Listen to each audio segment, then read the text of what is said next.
आज रागिनी की अदालत में घरेलू उत्पीड़न और आत्महत्या के लिए अपनी पत्नी को उकसाने का केस आया था। मुजरिम के रूप में युवती के सास ससुर और पति थे। रागिनी ने जैसे ही मुजरिमों को देखा, वो अदालत से उठकर चली गई और थोड़ी देर के बाद उसने ये केस किसी और न्यायाधीश के सुपुर्द कर देने की दरख्वास्त डाल दी। उसने अपने दरख्वास्त में लिखा कि इस केस का फैसला वो नहीं कर सकती, क्योंकि इस केस के मुजरिमों से वो पहले से परिचित है, तो वो नहीं चाहती कि इसका असर केस के फैसले पर पड़े। इसलिए ये केस किसी और न्यायाधीश को दे दिया जाए। केस अगले दिन के लिए टाल दिया गया। रागिनी का मन आज बेचैन हो गया था। मुजरिम के रूप में उसका पहला पति राजेश था, जिसे उसने 5 साल पहले तलाक ले लिया था। रागिनी को आज लग रहा था कि यदि उसने तलाक नहीं लिया होता तो शायद उस युवती की जगह आज उसका खुद का केस इस अदालत में चल रहा होता और उस युवती की जगह वो खुद आत्महत्या कर चुकी होती। रागिनी को बहुत अच्छे से पता था कि राजेश गुनहगार नहीं है, फिर भी उसे सजा मिलेगी, क्योंकि वो अपनी पत्नी का साथ नहीं दे पाया होगा। ये बात रागिनी को अच्छे से पता थी। रागिनी ने अधिकारियों से कहकर राजेश से मिलने की इच्छा जताई। थोड़ी देर बाद रागिनी का राजेश से मिलने का इंतजाम कर दिया गया। रागिनी को देखते ही राजेश हैरान हो गया और बोला, रागिनी, तुम जज बन गई? रागिनी ने कहा, हाँ, मैं तो जज बन गई और तुम मुजरिम बन गए। राजेश के पास कोई जवाब नहीं था। रागिनी ने बोला, राजेश, अगर तुमने समय रहते आवाज उठाई होती तो शायद आज तुम यहाँ मुजरिम की तरह खड़े नहीं होते। ये तुम्हारी चुप्पी की सजा है कि तुम आज यहाँ मुजरिमों की तरह खड़े हो। मुझे पता है तुमने अपनी पत्नी को नहीं उकसाया होगा, लेकिन फिर भी तुम्हें सजा मिलेगी चुप रहने की। राजेश ने बोला, हाँ रागिनी, तुम ठीक कह रही हो, ये मेरी चुप्पी की ही सजा है और मेरी वजह से एक मासूम की जान चली गई, जो कि बदकिस्मती से मेरी पत्नी थी। मैं उसका थोड़ा भी साथ नहीं दे पाया। मेरी तो जिंदगी बर्बाद हुई ही, साथ ही मेरे बच्चे की भी जिंदगी बर्बाद हो गई और मेरी पत्नी को तो ये दुनिया छोड़कर जाना पड़ा, वो भी बिना किसी कसूर के। उसका कसूर सिर्फ इतना था कि वो एक ऐसे पुरुष की पत्नी थी जो कभी भी अपनी पत्नी के लिए अपने माँ बाप के आगे आवाज नहीं उठा पाया। सच ही कहती थी रागिनी तुम, मेरे जैसे पुरुष को शादी करने का कोई हक नहीं था। मैंने शादी करके पहले एक लड़की की जिंदगी खराब की और फिर दूसरी शादी करके तो एक लड़की की जिंदगी ही खत्म कर डाली। रागिनी ने बोला, हाँ, मेरी जिंदगी कुछ महीनों के लिए खराब जरूर हुई थी, पर उसके बाद मैंने अपनी जिंदगी संवार ली और देखो आज मैं कहाँ हूँ। मैंने भी शादी कर ली और मेरे पति भी एक जज हैं। मैंने हिम्मत दिखाई और अपनी जिंदगी तो संवार ली, पर शायद तुम्हारी दूसरी पत्नी मेरी जितनी हिम्मत नहीं दिखा पाई और बेचारी की जिंदगी खत्म हो गई। और तुमने तो ना मेरे वक्त में हिम्मत दिखाई और ना ही अपनी दूसरी पत्नी के वक्त में हिम्मत दिखाई और अपनी जिंदगी खुद ही खराब कर ली। अब साथ ही साथ एक मासूम की जिंदगी भी खराब होगी। राजेश, तुम्हें दूसरी शादी करने से पहले सोचना चाहिए था कि क्या तुम अपनी पत्नी के लिए आवाज उठा पाओगे। तभी दूसरी शादी का फैसला लेना चाहिए था। रागिनी ने बोला, मैं भगवान से दुआ करूंगी कि तुम्हें कम से कम सजा हो, लेकिन सजा तो तुम्हें जरूर होगी। आखिर एक माँ बाप से उनकी बेटी छीनी है, वो कैसे तुम्हें छोड़ देंगे। लेकिन हाँ, मैं साथ ही साथ भगवान से ये भी दुआ करूंगी कि तुम्हारे माँ बाप को फांसी से कम सजा ना हो, क्योंकि वो इसी के लायक हैं। और ये मैं एक जज के रूप में नहीं, एक औरत के रूप में बोल रही हूँ, क्योंकि मैं उनको बहुत अच्छे से जानती हूँ और बहुत नजदीक से देखा है उन्हें। वो इंसान के रूप में नर पिशाच हैं और उन्हें फांसी से कम कोई भी सजा नहीं मिलनी चाहिए। राजेश के पास रागिनी की बातों का कोई जवाब नहीं था। रागिनी अपने घर आ चुकी थी। आज उसका मन बहुत बेचैन हो रहा था। वो अपनी कल्पनाओं में आज से 7 साल पहले चली गई, जब उसकी शादी राजेश से हुई थी। कितने अरमान लेकर वो ससुराल पहुंची थी। शादी के वक्त वो प्रतियोगी परीक्षाओं की तैयारी कर रही थी। उसने लॉ किया हुआ था। शादी तय होते वक्त सास ससुर ने बोला था कि रागिनी आराम से अपनी पढ़ाई ससुराल से जारी रख सकती है। रागिनी शुरू से ही एक महत्वाकांक्षी लड़की थी और वो अपनी जिंदगी में कुछ करना चाहती थी। लेकिन एक हफ्ते में ही ससुराल में उसे पता चल गया कि जो कुछ भी उसे सपने दिखाए गए थे, वो उससे शादी करके उसके पिताजी की सारी जायदाद पर कब्जा करने के लिए बोला गया था, क्योंकि वो अपने माता पिता की इकलौती संतान थी और अब उसकी जिंदगी इस घर में बर्बाद हो चुकी है। शादी के एक सप्ताह बाद जब वो अपने पिता से मिलने गई, तो वो अपने पिता को गले लगाकर रोने लगी और बोला, पापा, मैंने बोला था ना कि अभी मेरी शादी मत करो, पहले मुझे मेरे सपने पूरे कर लेने दो। पर आपको तो लग रहा था कि आप अपनी जिम्मेदारी पूरी कर लें और आपने मुझसे कहा था कि तू शादी के बाद भी अपने सपने पूरे कर सकती है। पिता ने कहा, बेटी, क्योंकि तेरी माँ नहीं है, ना कोई भाई बहन है, तो मुझे लगता था कि कहीं अगर मुझे कुछ हो गया तो तेरा क्या होगा, इसलिए मैं जल्दी से जल्दी तेरी शादी करना चाहता था। रागिनी ने बोला, हाँ पापा, मुझे पता है, लेकिन शायद आपको नहीं पता, आपने जैसा सोचा मेरी किस्मत में वैसा नहीं लिखा था। राजेश के घर वाले अच्छे लोग नहीं है, उन लोगों की नजर सिर्फ आपकी जायदाद पर है, क्योंकि उन्हें पता है कि आपके बाद ये सारी जायदाद मेरे नाम हो जाएगी और सिर्फ इसीलिए उन्होंने राजेश की शादी मुझसे की है। रागिनी के पिता के ऊपर मानो गाज गिर गई। वो बहुत परेशान हो गए कि उन्होंने अपने हाथों से अपनी बेटी की जिंदगी बर्बाद कर दी है। फिर उन्होंने पूछा, और राजेश कैसा है? तो रागिनी ने बोला, राजेश का स्वभाव तो अच्छा है, वो अपने माता पिता जैसा बिल्कुल नहीं है, लेकिन उसकी अपने माता पिता के आगे जुबान नहीं खुलती। वो बहुत डरता है अपने माता पिता से और अपनी पत्नी के लिए कभी कोई कदम नहीं उठा पाएगा। ये बात मुझे समझ में आ चुकी है। मुझे ये भी अच्छे से पता चल चुका है कि उन लोगों के साथ जीवन गुजारना बहुत ही कठिन है और मेरी पढ़ाई तो अब होने से रही। पता नहीं अब मेरी जिंदगी का क्या होगा, कहकर रागिनी फिर से रोने लगी। आज रागिनी के पापा को लग रहा था कि उन्होंने बहुत बड़ी गलती की। पहले उन्हें रागिनी के करियर पर ध्यान देना चाहिए था, फिर उसकी शादी पर ध्यान देना चाहिए था, क्योंकि यदि रागिनी खुद के पैरों पर खड़ी रहती तो उन्हें और कुछ सोचने की जरूरत ही नहीं पड़ती। रागिनी फिर अपने ससुराल जा चुकी थी। रागिनी के सास ससुर बहुत ही जालिम थे। दिन भर रागिनी से गधों की तरह काम करवाते थे, खाने के लिए भी ठीक से नहीं देते थे। अगर रागिनी विरोध करती तो उसके ऊपर हाथ भी उठाते थे और उसके पति की कोई हिम्मत नहीं होती अपने माता पिता से कुछ भी कहने की कि आप ऐसा कैसे कर रहे हो। वो अकेले में रागिनी को समझाता कि जैसा मम्मी पापा बोलते हैं वैसा किया करो, उनसे लड़ पाना आसान नहीं है, इससे अच्छा उनसे बनाकर रखो तो हमारी सारी परेशानियां कम हो जाएंगी। रागिनी को बहुत जोर का गुस्सा आता। वो गुस्से में बोलती भी थी, क्यों, तुमने चूड़ियां पहन रखी हैं क्या? तुम्हारे सामने तुम्हारी बीवी पर अत्याचार हो रहा है और तुम कुछ बोल नहीं रहे हो। राजेश को बहुत बुरा लगता था। एक दो बार उसने अपने माँ बाप से बात करने की कोशिश भी की थी, लेकिन उसके माँ बाप ने उसके साथ भी मारपीट की, तो राजेश चुप हो गया था, क्योंकि उसके माता पिता इंसान के रूप में राक्षस थे। रागिनी की परेशानी दिन ब दिन बढ़ती जा रही थी। उसके सास ससुर हर महीने कुछ न कुछ रुपयों की डिमांड करते और उसे मजबूर करते कि वो जाकर अपने पिता से रुपए लेकर आए, नहीं तो वो उसके साथ और अत्याचार करेंगे। राजेश चाहकर भी अपने माता पिता को कुछ नहीं बोल पाता। रागिनी को पता चल चुका था कि राजेश कभी भी अपने माता पिता से अपनी पत्नी के हक के लिए लड़ाई नहीं कर पाएगा। सीधा होना सही है, पर एक निर्जीव शरीर बनकर जीवन बिताना बहुत ही खराब होता है, और राजेश यही कर रहा था। रागिनी ने अपने पिता से अब इस बारे में बात करने की सोची।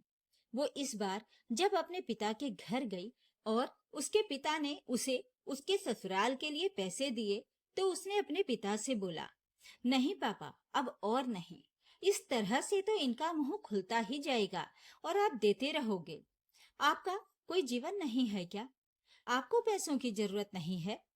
अब ये सब और नहीं होगा, मैं राजेश से तलाक लूंगी। रागिनी के पिता ने बोला, नहीं बेटा, ये तू कैसी बातें कर रही है, समाज क्या बोलेगा? ये दुनिया लड़की को ही दोष देती है तलाक के लिए, कभी नहीं देखती उसके पीछे क्या वजह है। अकेली लड़कियों का इस समाज में जीना बहुत ही मुश्किल हो जाता है, और एक तलाकशुदा का तो उससे भी ज्यादा, क्योंकि हर कोई उसे ओछी नजरों से देखने लगता है। और मैं नहीं चाहता कि मेरी बेटी के साथ ऐसा कुछ हो। रागिनी ने बोला, और आप ये चाहते हैं कि आपकी बेटी एक दिन आत्महत्या करके मर जाए, क्योंकि अब मुझसे बर्दाश्त नहीं हो रहा। तो आपको मेरा मरना ज्यादा पसंद है या मेरा घुट घुट कर जीना? क्योंकि अब तो कोई एक फैसला लेना ही पड़ेगा, और उस घर में मैं जिंदा नहीं रह सकती, ये तो तय है। इससे अच्छा है कि मैं तलाक ले लूं। बदनामी के डर से मैं आत्महत्या कर लूं, आप यही चाहते हैं? और मेरे ससुराल वाले भी जानते हैं कि बदनामी के डर से आप मुझे तलाक नहीं लेने देंगे। इसका ही वो फायदा उठा रहे हैं और रोज आपसे पैसे ले रहे हैं। रागिनी के पिता ने बोला, नहीं बेटा, तू ये कैसी बातें कर रही है? तू तो मेरी जिंदगी है। मैं क्यों चाहूंगा कि तू आत्महत्या कर ले? मैं तो बस एक सामान्य सी बात कर रहा हूँ कि एक शादीशुदा लड़की का अकेले जीवन काटना बहुत मुश्किल है, और तलाकशुदा को तो हमारे समाज में बहुत ही गंदी नजरों से देखा जाता है। कोई नहीं सोचता कि इसके पीछे की वजह क्या है। रागिनी ने बोला, पापा, पहले तो आपने समाज के डर से जल्दी में मेरी शादी कर दी, मुझे पढ़ाई भी पूरी नहीं करने दी। उसके बाद मुझे इतने घटिया ससुराल वाले मिल गए, और अब जब मुझे आपका साथ चाहिए तो फिर आप समाज के डर से पीछे हट रहे हैं। आपके लिए समाज जरूरी है या आपकी बेटी? अगर आपके लिए समाज जरूरी है तो ठीक है, आप समाज के साथ रहिए और मैं अपनी जान दे देती हूँ, क्योंकि मैं इस तरह से रोज जानवरों की तरह पिटते हुए और आपसे पैसे मांगकर अपने ससुराल वालों के मुंह में ठूंसते हुए नहीं जी सकती। आज आप अपना फैसला सुना ही दीजिए कि आप मेरा साथ देंगे या नहीं। रागिनी के पिता ने कहा, नहीं बेटा, तू ये कैसी बातें कर रही है? मेरे लिए तू जरूरी है और कोई नहीं। लेकिन राजेश तो अच्छा है ना? तू अगर तलाक ले लेगी तो राजेश जैसा पति भी तेरा नहीं रहेगा। रागिनी ने बोला, हाँ पापा, राजेश स्वभाव का बहुत अच्छा है, पर क्या करूं मैं राजेश का? ऐसे पति का क्या फायदा जो अपनी पत्नी के लिए अपने माँ बाप के सामने आवाज भी नहीं उठा सकता। राजेश के सामने उसके माँ बाप मुझ पर हाथ उठाते हैं और राजेश कुछ नहीं बोल पाता। तो आप ही बताइए पापा, ऐसे पति के साथ मैं जीवन काट कर क्या करूंगी, जिसके मुंह में कोई जवान ही नहीं है। कहने को तो वो मुझसे बहुत प्यार करता है, लेकिन जब भी जरूरत पड़ती है कभी मेरे लिए खड़ा नहीं हो सकता, क्योंकि वो बहुत ही डरपोक इंसान है। उसकी हिम्मत ही नहीं अपने माता पिता के आगे जबान खोलने की, और वो इतना डरपोक है कि अगर कभी उसने जबान खोली है तो उसके माता पिता उस पर ही हाथ उठा देते हैं, और वो उसका विरोध भी नहीं कर पाता। तो बताइए, ऐसे अच्छे पति के साथ रहकर मैं क्या करूंगी जो कभी भी मेरा साथ नहीं दे पाएगा। ये सब सुनकर रागिनी के पिता ने बोला, ठीक है बेटा, जैसा तुझे ठीक लगे। मैं हर कदम पर तेरे साथ हूँ। तेरे सिवा मेरा इस दुनिया में है ही कौन। अब समाज के डर से मैं तेरी जिंदगी और खराब नहीं होने दूंगा। समाज को जो बोलना है बोलने दे। तू मेरी बेटी है और तेरी चिंता करना मेरा फर्ज है। तो अब तू जैसा चाहती है वैसा ही होगा।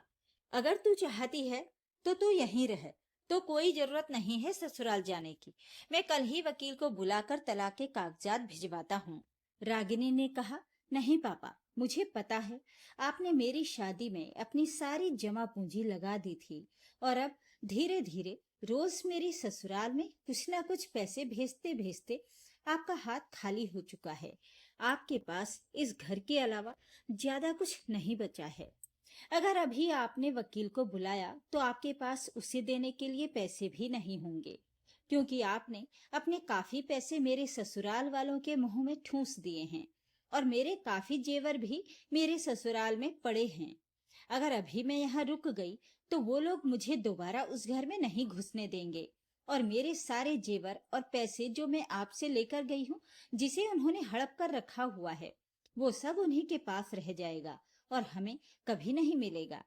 रागिनी ने बोला, मेरे सारे जेवर और इतने दिनों में उन्होंने आपसे जितने भी पैसे लिए हैं, वो सब उन्होंने अपनी अलमारी में रखा हुआ है और वो मेरे हक के पैसे और जेवर हैं।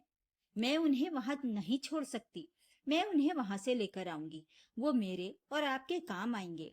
रागिनी के पिता ने कहा, बेटा, उनके कमरे में उनकी अलमारी से अपने जेवर और पैसे निकालना क्या आसान होगा? और अगर तू वो सब लेकर आई और उन्होंने तेरे ऊपर चोरी का इल्जाम लगा दिया, तब तू क्या करेगी? रागिनी ने बोला, पापा, मैंने लॉ की पढ़ाई की है। इतने पागल नहीं हूं मैं। वो जेवर मेरे हैं और वो स्त्री धन है जो कि मुझे मेरी शादी में मिला है। और शादी की सारी फोटो में मैंने वो जेवर पहने हुए हैं और उसकी सारी रसीदें तो आपके पास होंगी ही। तो वो उसकी चोरी का इल्जाम मुझ पर कैसे लगा सकते हैं? और रही बात पैसों की, तो उन्होंने आपसे जितने पैसे लिए हैं उसका हिसाब वो कहाँ से देंगे जो चोरी का इल्जाम लगाएंगे? आखिर मेरे सास ससुर कोई काम तो करते नहीं, फिर उनके पास घर में इतना कैश कहाँ से आया? इस बात का जवाब वो कहाँ से देंगे? आप तो एक सरकारी कर्मचारी थे। आपके पास तो हर महीने एक पेंशन आती है, पर उनके पास क्या आता है? और उनका बेटा भी एक सरकारी कर्मचारी नहीं है, तो इतना धन घर में कैसे जमा किया है? इसका जवाब वो कैसे देंगे? रागिनी ने बोला, पापा, मैं आपके पैसे जो जबरदस्ती उन्होंने आपसे मेरी शादी के बाद लिए हैं, आपको लाकर दूंगी, क्योंकि वो आपके हक के पैसे हैं और उन पर आपका हक है। उसके बाद मैं राजेश से तलाक ले लूंगी। आप तब तक वकील से बात कर लो, लेकिन अभी कोई कदम मत उठाना। ये कहकर रागिनी अपने ससुराल चली गई। रागिनी ने अपने ससुराल में इस बात की भनक किसी को नहीं लगने दी कि उसके दिमाग में क्या चल रहा है, और उसने मौका देखकर सास ससुर की अलमारी से अपने सारे जेवर और अपने पिता द्वारा इन लालची लोगों को दिया गया सारा कैश निकाल लिया और अपने बैग में चुपचाप से रख लिया। और अगले दिन रागिनी मौका देखकर ससुराल से निकल गई। निकलने से पहले उसने राजेश के नाम एक चिट्ठी लिख दी, जिसमें उसने लिख दिया कि वो उसके साथ जीवन नहीं गुजार सकती, क्योंकि वो इस लायक नहीं है कि अपनी पत्नी का साथ दे सके। जल्दी उसे तलाक के पेपर मिल जाएंगे। और रागिनी अपने पिता के घर चली गई। रागिनी के ससुराल वालों और राजेश को जब वो चिट्ठी मिली, तो उसे पढ़कर उनके पैरों तले जमीन खिसक गई। उन्होंने रागिनी को मनाने की बहुत कोशिश की, लेकिन वो नहीं मानी। ससुराल वालों ने उससे ये भी बोला कि वो उसे इतना बदनाम कर देंगे कि उसकी कभी दूसरी शादी नहीं होगी। तो रागिनी ने कहा, आपको जो करना है कीजिए, लेकिन मैं आपके घर में दोबारा नहीं आने वाली। मैं तलाक लेकर रहूंगी। इसके बाद रागिनी ने राजेश से तलाक ले लिया। राजेश के घर वालों ने रागिनी को तरह तरह से बदनाम किया, लेकिन रागिनी और उसके पिता पर इसका कोई असर नहीं हुआ। इसके बाद रागिनी ने अपनी पढ़ाई पूरी की और आज वो जज के रूप में कार्यरत है। समाज ने उसके रास्ते में बहुत रोड़े लगाए, लेकिन रागिनी हर जगह अपनी हिम्मत से आगे बढ़ती गई और अपना लक्ष्य प्राप्त कर लिया। और जब कोई भी जीवन में सफल हो जाता है, तो सारा समाज खुद ब खुद उसके साथ हो जाता है। अब रागिनी के रास्ते में कोई रुकावट नहीं थी। रागिनी ने एक जज से ही प्रेम विवाह कर लिया, जो कि हर तरह से उसके काबिल था और उसका बहुत ख्याल रखता था। रागिनी ने समय रहते एक बड़ा फैसला लिया था, जिसमें उसके पिता ने उसका साथ दिया, तो आज रागिनी की जिंदगी संवर गई थी। उधर राजेश ने भी दूसरी शादी कर ली, लेकिन अपनी आदत के अनुसार अपनी पत्नी का साथ नहीं दे पाया, और संभव है कि उसकी पत्नी के मायके वालों ने भी उसका साथ नहीं दिया होगा। इसी वजह से आज उसकी पत्नी को आत्महत्या करनी पड़ी, जिसका केस आज रागिनी की अदालत में आया था। रागिनी को आज लग रहा था कि अगर उसने उस वक्त ये बड़ा फैसला नहीं किया होता, तो उसकी जगह वो खुद इस दुनिया में नहीं होती। रागिनी कोर्ट से सीधे अपने पापा के घर चली गई। आज वो पापा को बताना चाहती थी कि देखो पापा, हमारा फैसला कितना सही था और हम कितनी बड़ी मुसीबत से बच गए। उधर राजेश का केस दूसरे जज को ट्रांसफर कर दिया गया। कुछ दिनों की सुनवाई के बाद राजेश और उसके माँ बाप को उम्र कैद की सजा सुना दी गई। सारी सुनवाइयों के दौरान रागिनी कोर्ट में ही उपस्थित रही, क्योंकि वो राजेश के माता पिता की हालत को करीब से देखना चाहती थी। वो देखना चाहती थी कि अत्याचार करने वाले सास ससुर को जब सजा मिलती है तो उन्हें अपने द्वारा किए गए कर्मों का पछतावा होता है या नहीं।